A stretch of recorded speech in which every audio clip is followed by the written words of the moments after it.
All right, Rabbi, good morning. Good morning. Let us begin by thanking all of our sponsors for this morning share. To thank our annual Talmud Torah sponsor for Tafshin Pehei, the Tilsim Mishpach, for dedicating all of the Sherman Joshua this year as a zechus for Besoros Tavos for Am Yisrael. Talmud Torah sponsors for the month of Adar, Terry and Steve Zinn, loving memory of Terry's father, Dr. Harry Khan, Tzvi Hirsch ben Yosef HaKohen, the Ziv, Levin, and Berman families in memory of William Ziv Zev Shmuel ben Yisrael, and our week of learning sponsors, Nathan and Beth Adler in memory of Judy Goldman, Yehudis Esther Bas Elazar, Zichron Levrach. We hope that in the merit of our Talmud Torah, all of the Neshama Slav and Aliyah, the families in Nechama, all those who need a refuah shavan together with Kol Cholei Yisrael, Kadosh Baruch Hu Shemir Tashem bring home all of our hostages, and our holy soldiers should be successful b'chol maaseh yadeim.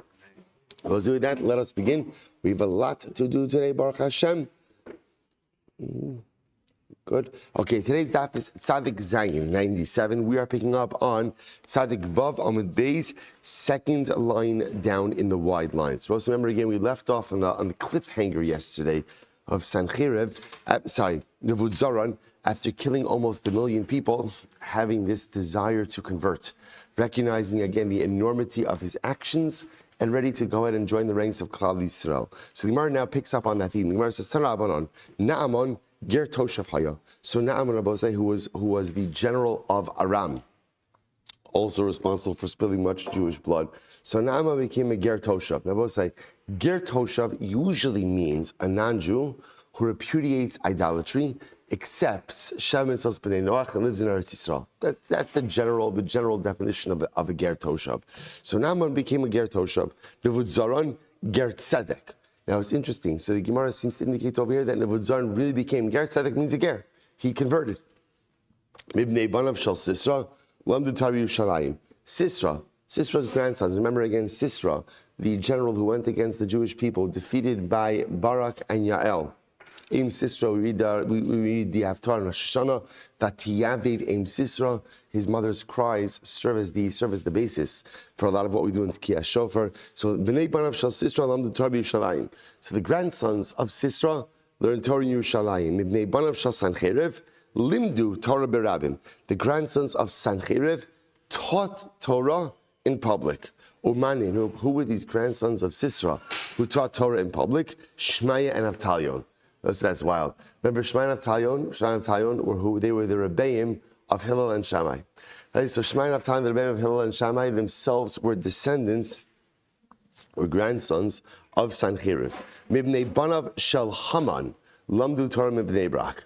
Haman's grandsons learned Torah in Bnei Brak.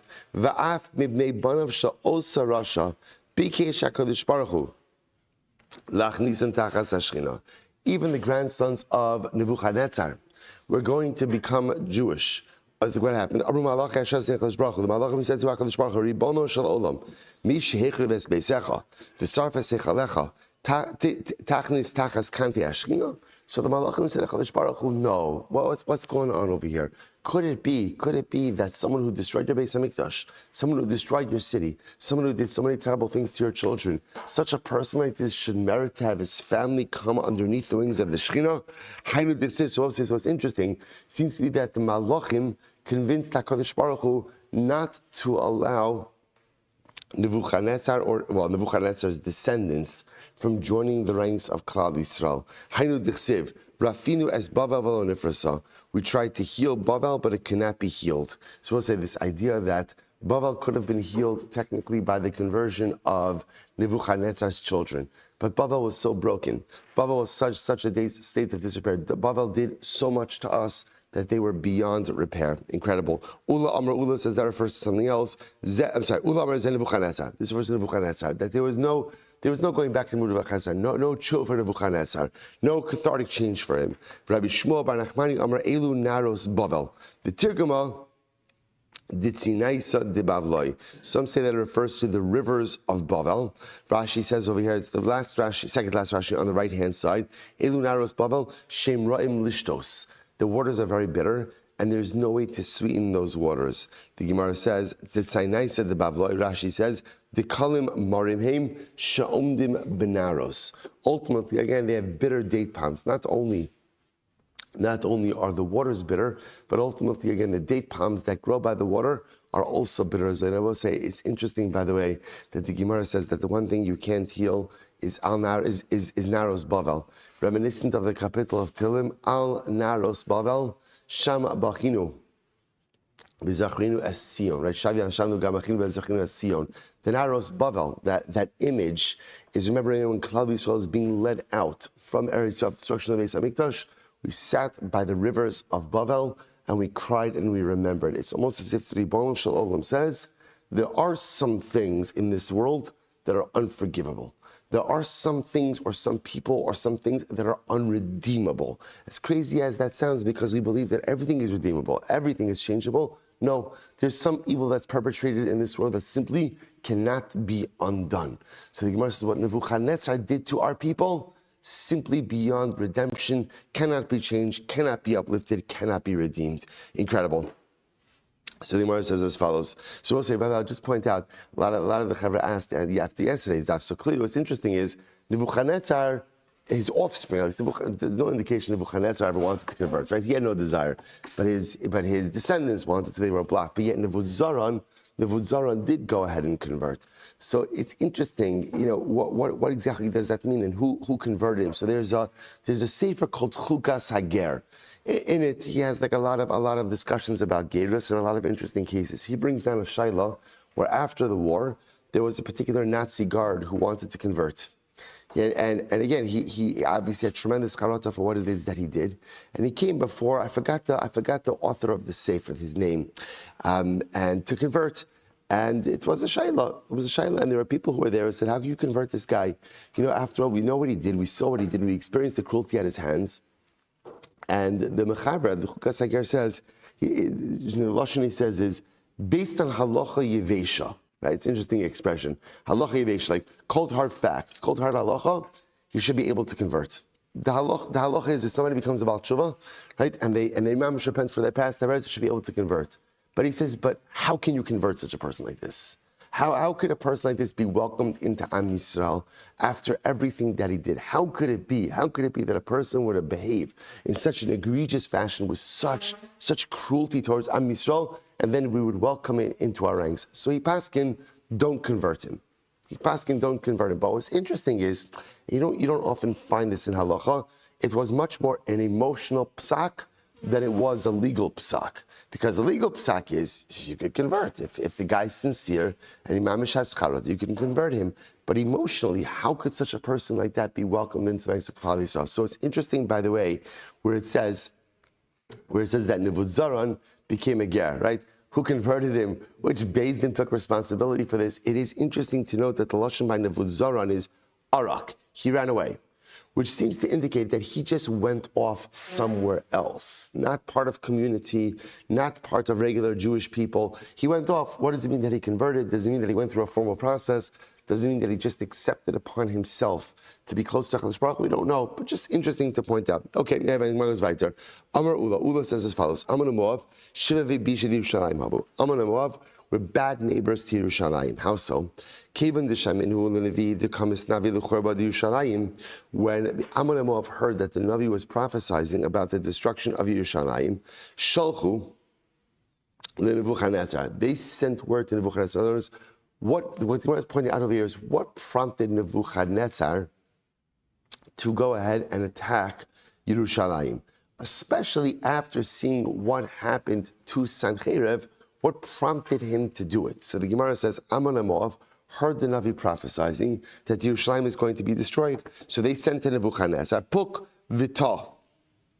Time for you to come. Nebuchadnezzar, Klal Yisrael is weak. Klal Yisrael is going to be destroyed. Puk Vita. Come and literally again, look and come. Amar, mistafina dalala abruli kidibai bekamai. So again, Nebuchadnezzar said, I'm afraid that they're going to do to me what they did to their previous enemies, meaning again, he's referring to Sanhedrin. Shal chulei ke'ein ha'ish beveso. The ish is not home. Ve'ein haderech merachok. So I'm sorry. Haloch miderech rachok. So the Gemara says ve'ein ish. Who's the ish? Ela Kadosh Baruch Hu. So the ish means. So they said the man is not home, which means Kadosh Baruch Hu has left his home. Shneimar Hashem ish milchama. So ultimately, again, they tell Nebuchadnezzar, this is a ripe time. Kadosh Baruch Hu has abandoned Klal Yisrael, you should come and fight. Sholchulhu, so he says, well, maybe HaKadosh Baruch Hu is close by. In other words, maybe the Rebbe Shalom, as much as it looks like he's left Klal Yisrael now, when they're in a state of need, he will return. Shalchulei halach b'derech merachok. No, God has really abandoned them. God is really far away. Shalach lahu islahu tzadiki d'bay rachami umaysilei. Well, Klal Yisrael has tzadikim, and tzadikim have the koach hatfilah. And when they daven, they'll bring HaKadosh Baruch Hu back. Shalchu leitzor hakesef lakach biyado ve'kesef al tzadikim. The ish has taken his bundle of money with him. And what's the bundle of money? The kesef is tzadikim. Shnei amar ve'echra li b'chamisha asar kesef v'chomer se'orim v'lesech sorim. Shalchu lehu hadri rishi b'tshuva u'bayimach rachami u'maisilei. Both say this conversation is absolutely incredible. So Nebuchadnezzar says, okay, well, even if the ish is gone right now, and the tzaddikim are gone right now, what's going to happen? What's going to happen? So the Rishaim will do tshuva.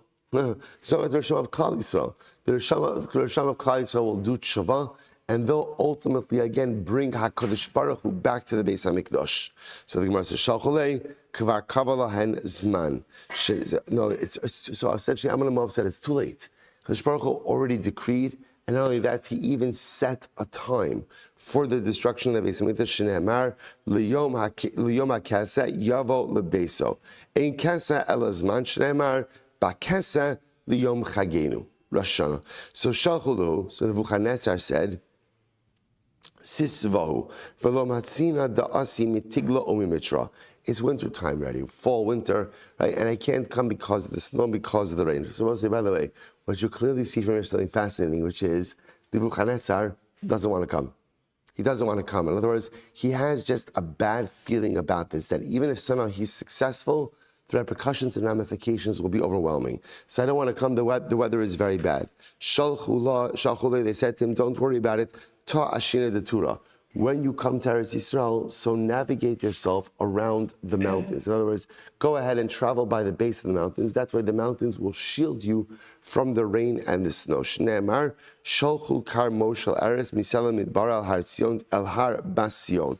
Shalach lehu iyasina lesli duchta diasivna bei. Nebuchadnezzar says, if I come, there's no place for me to stay. In other words, there's no place for me to house my army. So Gemara says, don't worry about it. They sent back to him. Shalchulei kivros shalahem mulim nipaltin shalcha. The graves of the Jews are even nicer than your palaces. Nebuchadnezzar, Dechsev ba'isehinu u'mashem yotzias atzmos malchi Yehuda ves atzmos sarav ves atzmos hakohanim ves atzmos hanavim ves atzmos yoshir Yerushalayim kivreim v'shatchum l'shamayim v'le'arech l'chotzel l'shamayim asher avam v'asher avdum v'asher alchu acharehem. Amar lei Rav Nachman Rabbi Yitzchak mishmi lecha. So we'll say so again. So that's the end of the story. So it's just interesting to note over here. First of all, again, I will say just the general. It's not a new thing that there's animosity from our neighbors towards us, right? Like what do Ammon and Moab have to get involved in this? Those are our cousins, right? Why do they have to get involved? Elamai, Ammon and Moab come, and they incite Nebuchadnezzar ultimately again to march against Yerushalayim. Incredible. We both say now, the Gemara switches back to the topic of Mashiach. So remember again, up until now, or I should say, up until now, the focus really was on Yemos Mashiach. Now the Gemara is going to focus a little bit more on Mashiach himself. Some really beautiful Gemaras ahead of us. Amalei Rav Nachman Rabbi Yitzchak. Mishmi lecha. Say this is incredible. Have you heard anything? Amos Asi Bar Nafli. When is Bar Nafli coming? Now, who Bar Nafli is? We'll see in just a moment. When is he coming? So the Gemara is Amalei Man Bar Nafli. Who's Bar Nafli? Amalei Mashiach. Bar Nafli is Mashiach. So the Gemara says Mashiach Bar Nafli Karisli. Mashiach is called Bar Nafli. Amalei in, yes, he is. Tichsiv Bayomahu Akim. I will say top of Tzadik Zayin 97a. Akim Esukas David Hanofalas. I will say it's incredible. What's the Messianic era? I will lift up literally again. I will rebuild Sukas David Hanofalas, the fallen sukkah of David HaMelech, a reference to the Beis HaMikdash. Rashi says over here, Sukas David Hanofalas, Malchus Beis David, Lahachi Kari Mashiach Bar Nafli. So it's interesting. Rashi understands over here, Sukas David Hanofalas is not the Beis HaMikdash, but rather Sukas David Hanofalas is Davidic monarchy. So one of the things that Mashiach will do, ultimately, again, is the restoration of Davidic monarchy. That's why Mashiach is called Bar Nafli, the one who lifts up fallen things. You'll say, there's something so beautiful. You think to yourself, out of all the things that Mashiach is going to do, right? Gog Magog, Tchias HaMesim, all this other stuff, right? The one thing that he's known is he restores the Davidic monarchy. Or by the way, also others understand that Sukkot Savan Afal is a reference to the Beis Hamikdash, right? So that's what he's like. So he says sometimes the greatest avoda in life is to rebuild things that were broken. You know, to take something from new and rebuild it, that's one thing. But to take something that was whole and then broken and then rebuild it again, the ability to put back pieces into what they once were is sometimes the greatest avoda. So what does Mashiach do? Everything that he has, he's able to take the pieces. Harach was able to take a monarchy that was destroyed and rebuild it.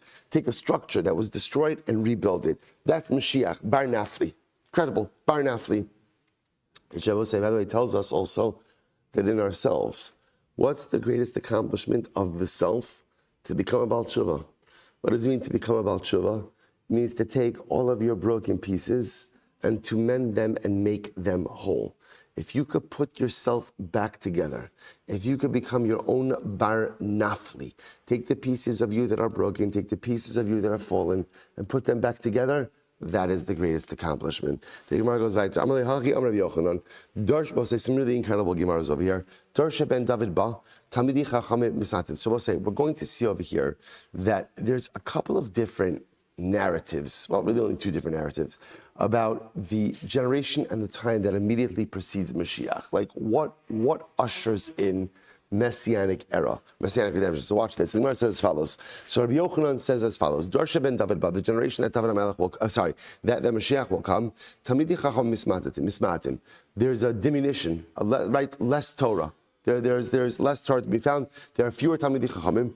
V'ashar eneim kalos biyagon va'anacha. So there's fewer Talmidei Chachamim, and in general, a lot of suffering. V'tzaros rabos, terrible suffering. Ugziras kashos mischashos, and new terrible decrees every single day. Tan Rabbanon, Shavua Sheben David Ba, the year. Shavua usually means like the 7-year cycle in which Mashiach comes. Shana Rishonim is Kayim Mikrazeh. So we'll say, so now this is the 7-year period before Mashiach comes. In that 7-year period, the following will occur. In year number 1, Shana Rishona is Kayim Mikrazeh, Im Tarti al Ir Achos Va'al Ir Achas Lo Antir. Some cities will have food, other cities won't have food. Literally, again, I'll make it rain in one city, won't rain in a different city. Shnia, 2nd year, famine everywhere. So in year number 1, some places have rain, some places don't have rain. Year number 2, everyone has famine. Year number 3, Shlishis, Ra'av Gadol, Umeisim Anashim, Nashim V'taf, V'chasidim V'anshe Maisa. In year number 3, there'll be a great famine. Men, women, children die. Chasidim, Anshe Maisa, great people will die. V'Torah mishtachachas milamdeh. Torah will virtually be forgotten. Overwhelming. So material suffering, spiritual suffering. B'Revi'is in the 4th year, Sova ve'ena Sova. Some places have food, some places don't have food.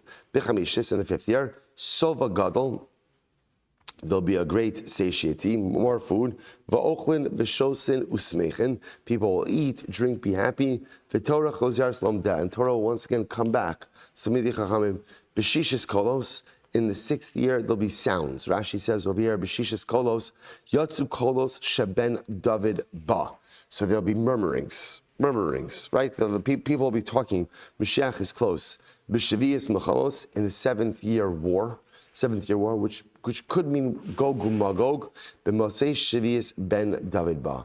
And on Mosei Shvius, at the end of that 7 year, meaning in year number 8, that's when Mashiach comes. So we'll say, so this is a description, the Bryce is a description of the 7-year cycle which precedes Messianic redemption. Rav Yosef says, but 1 second, Kama Shvius the Havakain v'lo asa. Rav Yosef says, by the way, what you just described over here, that 7-year cycle, that's pretty much every 7-year cycle of Klal Yisrael. Like, in other words, what you just described is Jewish history. And I don't understand yet, Mashiach has not come. So Abaye says, B'shishis kolos, b'shviyas milchamos mihava. So Abai says, really? Was there ever a year 6 where ultimately, again, there were murmurings about Mashiach, and in year 7 of wars, did that order ever happen? Va'od, kisidron mihavi. Furthermore, again, what Abai responds is, it's not just that these events occur over a 7-year cycle, it's that these events occur in this order over a 7-year cycle. So has that ever happened the way this was described? And the answer to that, at least from the Gemara's perspective, is no. Tanya, Rabbi Yehuda says, Darsha ben David ba, Beis Havad Yeliz Nus. So we'll say, what you see over here is something really amazing. What you begin to see is that apparently before Mashiach comes, there is a general spiritual decline. Now, I'll just put this out. We'll see this more explicitly later. But there's like these two models about messianic redemption. Does Mashiach come essentially almost like when things hit rock bottom, and therefore there's no choice but to redeem us? Or is redemption something we can earn, right? And we can even expedite. So just hold on to that. We'll see this framed as we go on in the coming days. Rabbi Yehuda says, Darsha ben David, the generation in which Mashiach comes, Beis Havad Yelez Nos. Now we'll say Beis Havad is the Beis HaMedrash. The Beis HaMedrash will be turned into a place for immorality. Now what's the pshat? Because there will be no Talmidei Chachamim. Therefore, no one congregates there. When you have large empty spaces, and Batei Medrash, Rashi points out, we're generally like outside of the city. So when you have large spaces, unoccupied, a little bit removed from public eye, what are they used for? Used immorality. So they'll once again painting a picture of a lack of Torah. V'hagadol yechrav, the north will be destroyed. V'hagavlon yesham. And ultimately, again, Rashi says over here, Vagavlan Yeshav also means there's a place will be destroyed. The people who live in the border cities, because there'll be a lack of general security, will wander from place to place. And they won't find any mercy. From Tisrach, the wisdom of the Talmidei Chachamim will become putrid, in other words, will decay. The Yirei Chet Yim Asu, people who fear sin will be despised. In other words, we'll say, not only will Torah be forgotten, but those who try to be pious will be looked down upon. Upnei Hadar Kipnei Kelev. Literally, again, the face of the generation will be like the face of a dog. Right? Interesting, again, like we saw like Baladan in yesterday's daf. I would say so again, which means that there'll just be a general sense of spiritual decay.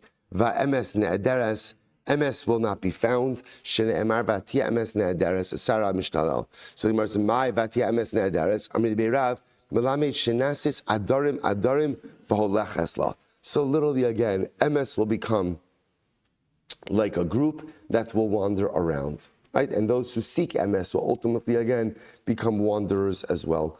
My v'sar meira mishtolal. Amid bereshila komisha samira mishtalal al habrios.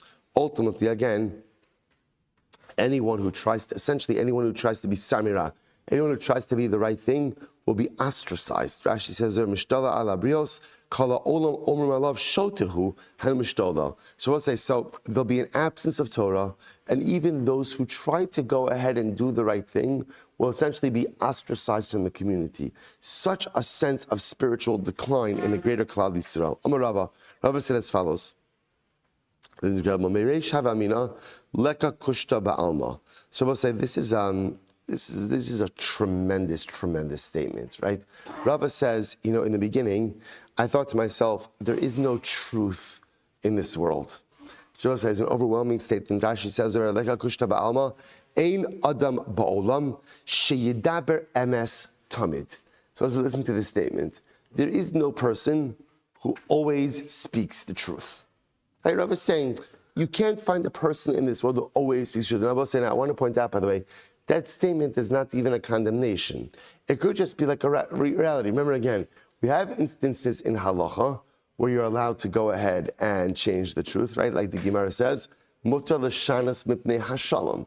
You're allowed to go ahead and sometimes change the truth for the sake of preserving greater peace. So there's a license for that, right? There's an ability for that. So Rava says, I don't think there's a person in this world who always tells the truth. So again, someone told me, either Rav Tav Tavos, Rav Tav Yomi, this Rav Rav Tavyumi said, he went on record, he said, if they would give me all the money in the world, I would not lie.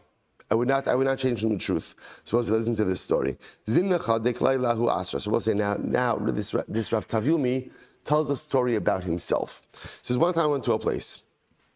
The Kushta Shmei. This is great. The name of the place was Kushta. The name of the town was Truth. That was the name. And the Gemara says, "V'lo hava mishane b'diburayu, v'lo hava misinchimi hasam below zmane." So I'll say, in this place called Truth, what was the residency requirement? Residency requirement was, you cannot lie. You always have to tell the truth. Now, interestingly enough, no one ever died before their time. Now, listen, what does that mean, or died before their time? Apparently, no one died young. No one died young. People lived to ripe old ages there, and they died like that. So what happens? Rav Tavyumi said, I came to this place, I liked it a lot. I decided to settle down. Nesibi Esisaminun, I married a woman from Kushta. Now watch this. So the Gemara says, I married her from there. We had two sons. So it was one day, my wife was washing her hair. This is Rav Tavyumi saying this. My wife was washing her hair. Asai Shivta Tarfa Adasha. So the neighbor came along, right? Her friend came along, knocked on the door and asked me, is your wife home? Now Rav Tavyumi felt, Lav Orach Ara, Amrla Lasahacha. Rav Tavyumi felt it wasn't sneeze to say my wife is washing her hair, right? She's taking a bath. It wasn't right. So instead what he said is, no, I'm sorry, she's not home. She's not home. So what happened? Shrivulei Tartan Benin. My two sons passed away. Asu Inshi de Asra Kameh, Amrulei Mai. So the townspeople came over to me and said, what is this? This doesn't happen in our town. Why did your sons pass away? Amar lahu, hachi hava maisa. So I told him, this is what happened. So Rav Tavyumi realized that what ended up happening over here is he lied. He lied. Now granted, he lied for good reason because he was protecting the dignity of his wife. He felt he was with Amrulei. So they said to him, B'matusa minach puk me'asrin v'lo tagri bohu musna bahanach inshi. They asked him, if you don't mind, please leave our town.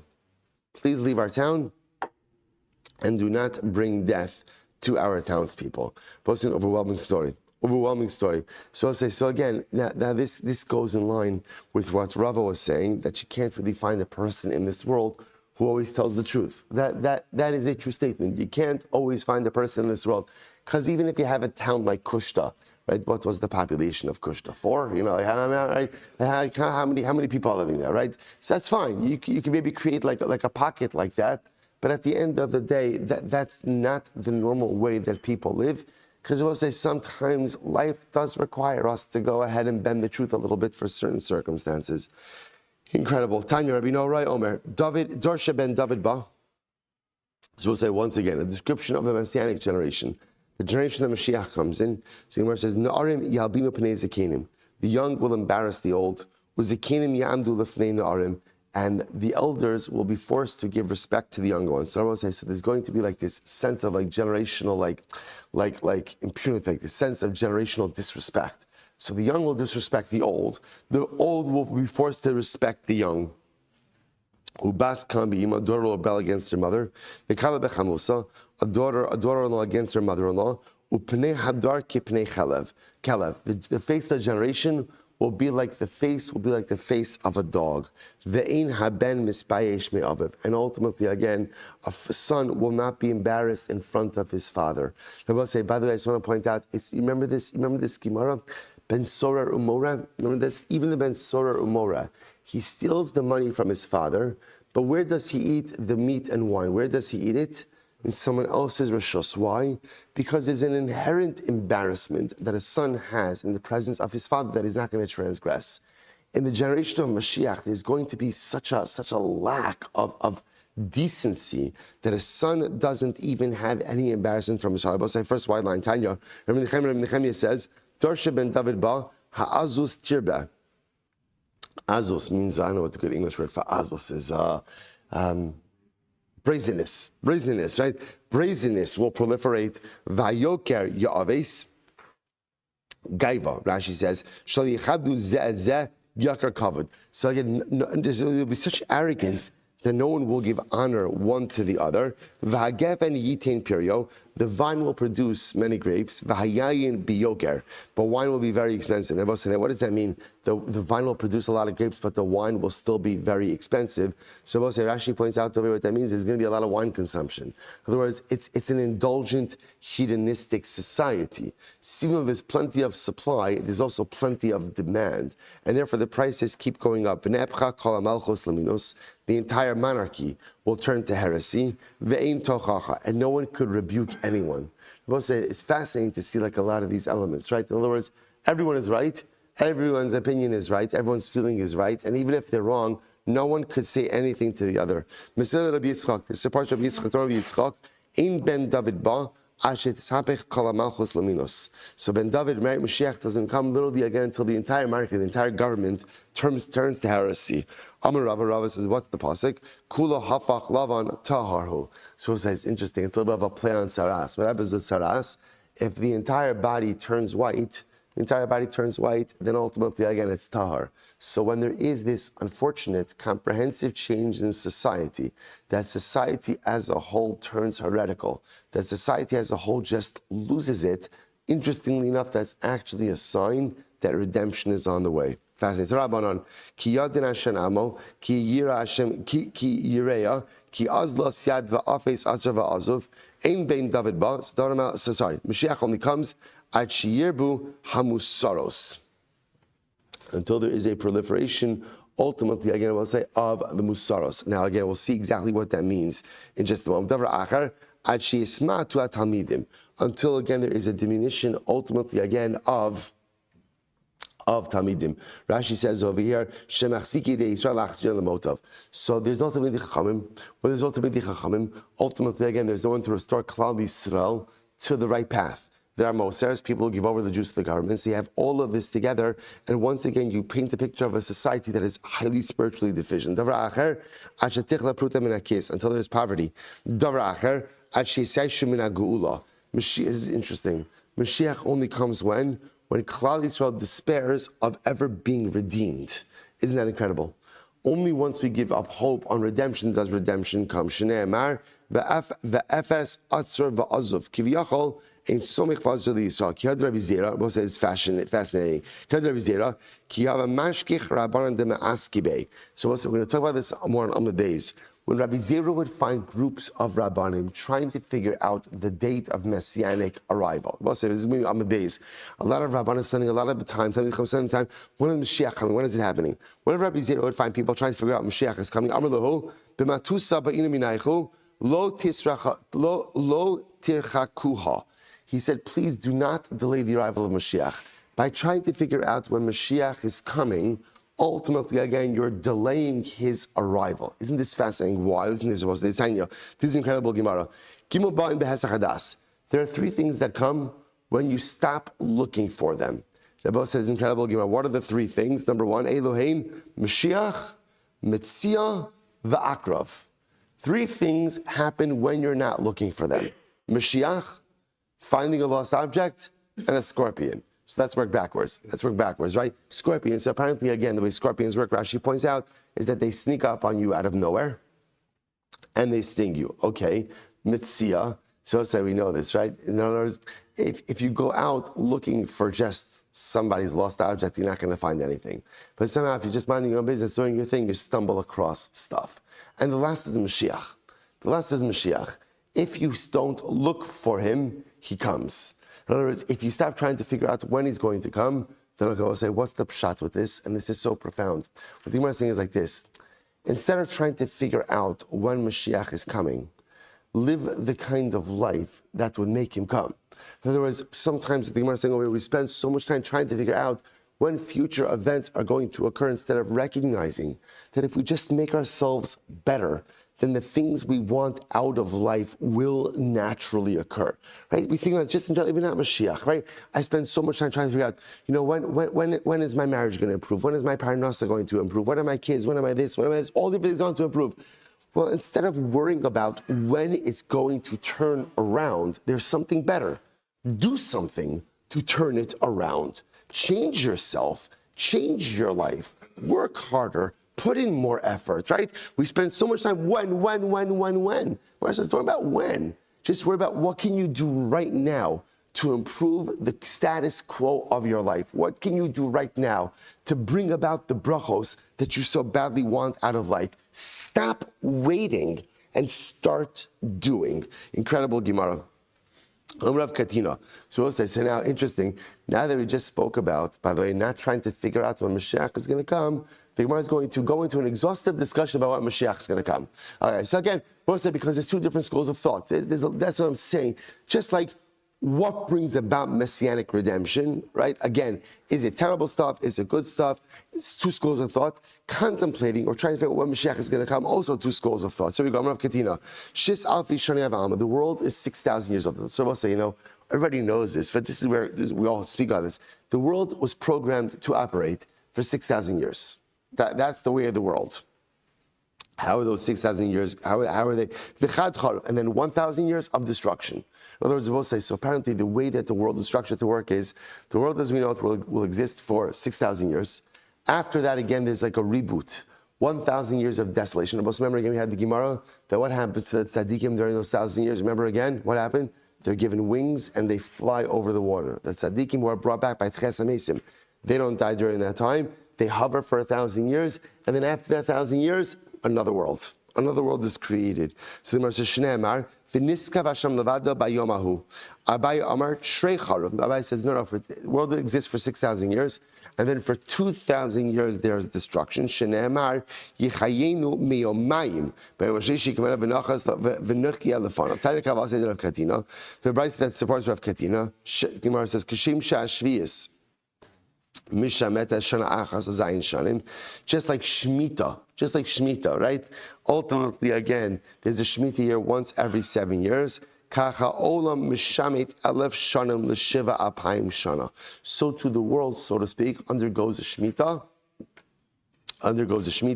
once every 7,000 years. In other words, the world exists for 6,000 years, and in the year the 7,000th year, ultimately, Yachal is like the Shemitah, a universal Shemitah, where everything is reset. So it's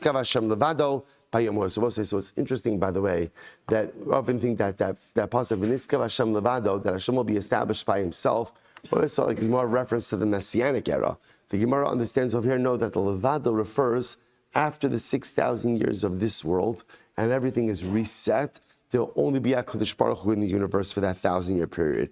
V'omer Mizmor Shir Liyom HaShabbos Liyom Shekula Shabbos. Incredible. What's the Yom Shekula Shabbos? Apparently, again, that 1,000 years that follows the 6,000 years of this world. Incredible. V'omer Ki elav shana beinecha k'yom esmo ki yavar Tan ve'elio sheishes alafim shana havi alma. The world will exist for 6,000 years.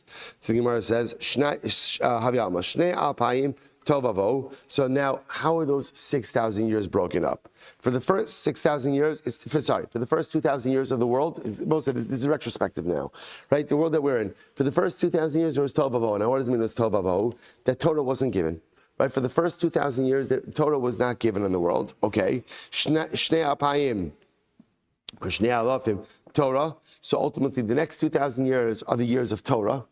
Ushnei alafim Yimosa Mashiach, and the last 2,000 of the 6,000 are Yimosa Mashiach. The Gemara says, we'll say now, again, we see this, we're like, that's us. That would put us, right? That would put us. We're in the last 2,000, and there's no Mashiach yet. Sadik Zayin Beis 97b, Obavanosenu Sherabu Yatsu Mehem Mashi Yatsu. We'll say this is a profound statement, but because we've messed up, Yatsu Mehem Mashi Yatsu. When you we'll say, when I don't do what's right in life, when I make poor decisions, do you know what happens? Yatsu mehem mashi yatsu. What comes out of your decisions is what comes out of your decisions. So many times in life we find ourselves in bad spots and we wonder, how did we get here? How did we get here? It's not that complicated how I got here.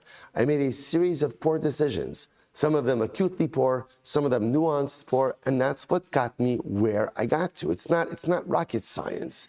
The good news is, the same bad decisions that got me into the spot where I am, hopefully, if I change my decision-making processes, can get me out of it. Maybe not fully out of it, because often in life you can't reverse a lot of the damage that you've done, but at least hopefully I could choose wisely, I could choose differently going forward. So again, that's the way the world was supposed to work. 2,000 years without Torah, Tovavo, 2,000 years with Torah, and then 2,000 years, the last 2,000 of the 6,000 was supposed to be Mimosa Mashiach. That's what it was supposed to be. But because of our sinful behavior, Yatsu Mehen Mashiyatsu. Incredible. Amr Luhu Eliyad Rav Yehuda, Achod Rav Salah Hasidah. Both says incredible. This is Eliyahu Navi talking. Now this is Eliyahu Navi. Eliyahu Navi says to Rav Yehuda, Eina Olam Pachos Mishmonum Vechamisha Yovlos. The world will not exist for less than 85 Yovel cycles. Ben David Ba. In the last Yovel cycle, that's when Mashiach will come. Amr Yehuda says, Eliyahu, does Mashiach come at the beginning or the end of that Yovel cycle? Eliyahu says, I don't know. Does the Yovel cycle finish or not? Eliyahu said, I don't know. I don't know. And we'll say, by the way, how this is so profound. Why is it so profound? Eliyahu Navi is the one who announces the arrival of Mashiach. So we'll say, Eliyahu Navi says, I don't know. So in other words, there are certain things about this whole Geula that no one knows except the Ribono Shel Olam, which is why, by the Rebbe say, why we go back to the statement ultimately again of Rabbi Zera, that maybe our avoda is not to focus so much on when, but to focus so much more on what. When is Mashiach going to come? I don't know. I don't know. So, and the truth is, here's the good news. I'm in good company. Who else doesn't know? Who else doesn't know? Eliyahu Navi doesn't know either. So if Eliyahu Navi doesn't know, I'm certainly not going to figure out. So if I can't figure out the when, then what I need to be hyper-focused on is the what.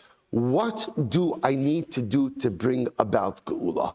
What do I need to do to bring about Mashiach? What do I need to do in my personal life to try to fix my personal mistakes and the mistakes of the Klal? It's incredible, incredible. So Mar goes weiter. Sholach lei.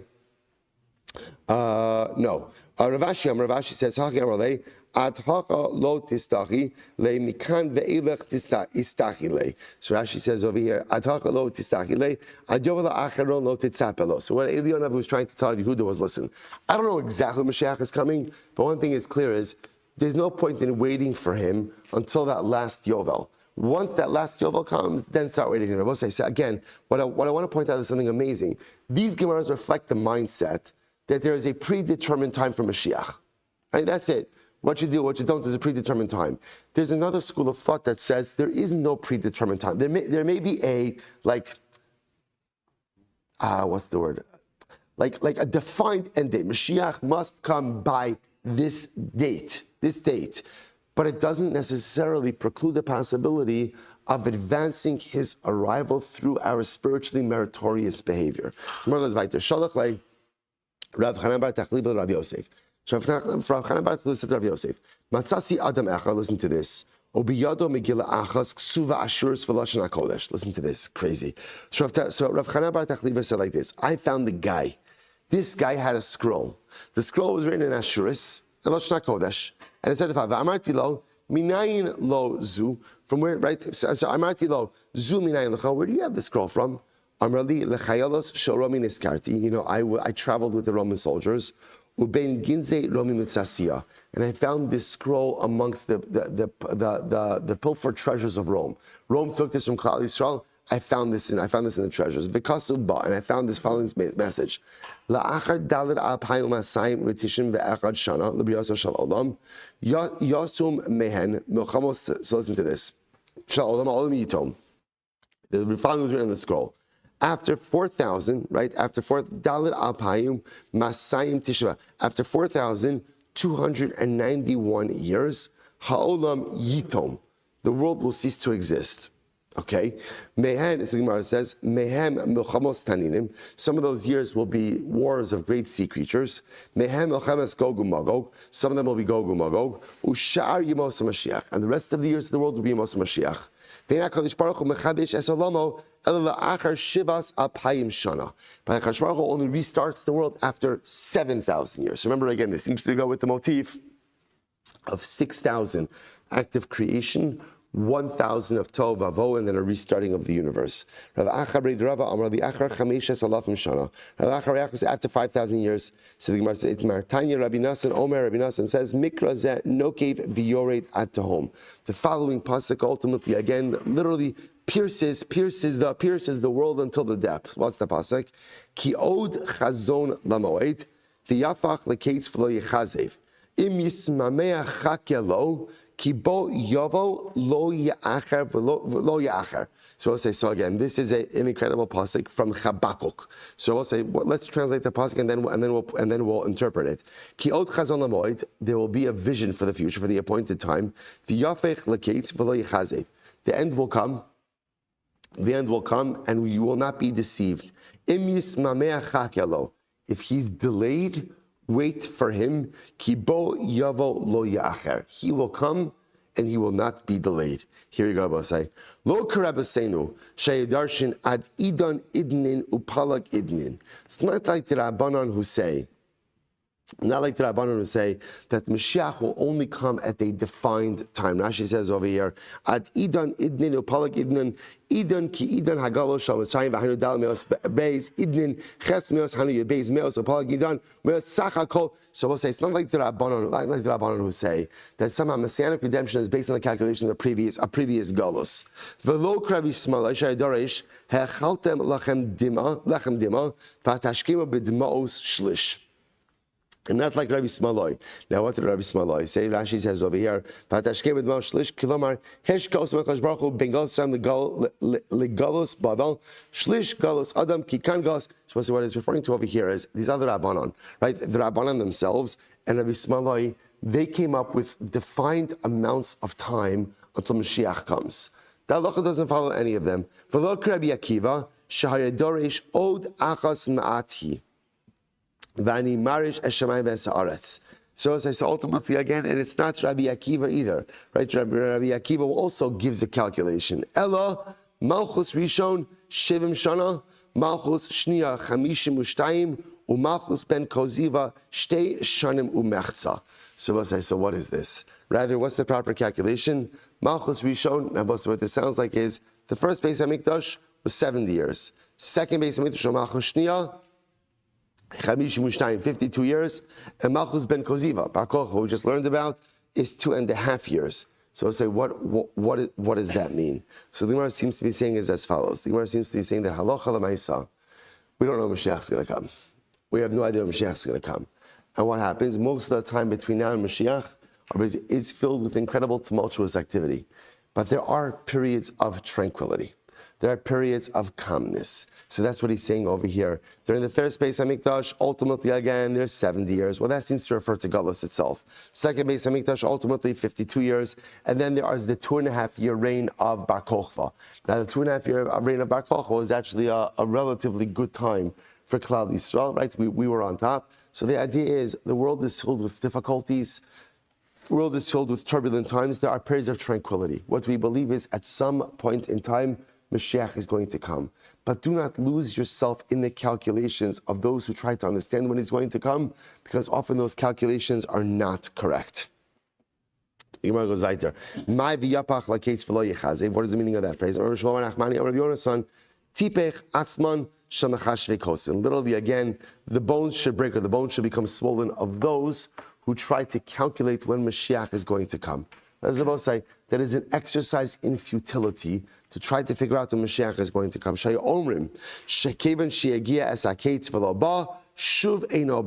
Because what happens for those who go ahead and try to calculate when Mashiach is going to arrive? What happens?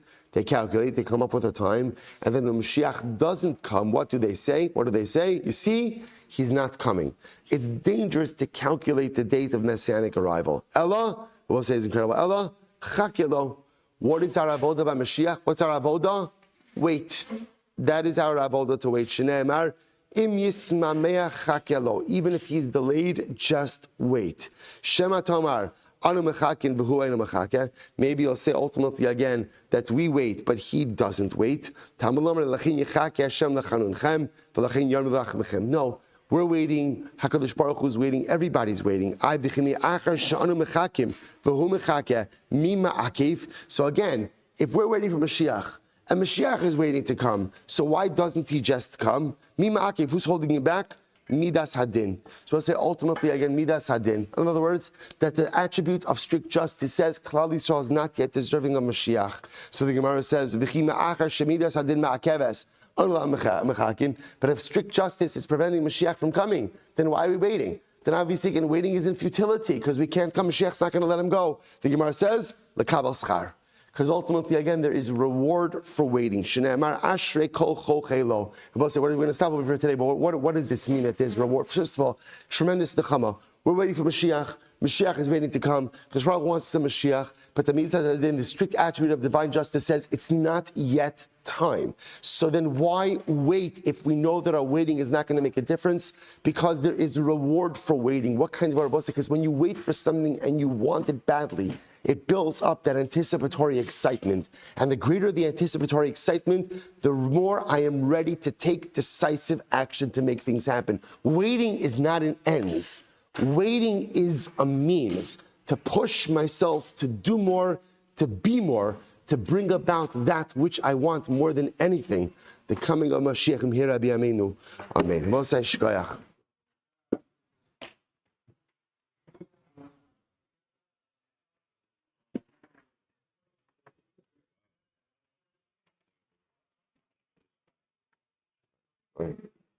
All right, have a great day, everyone.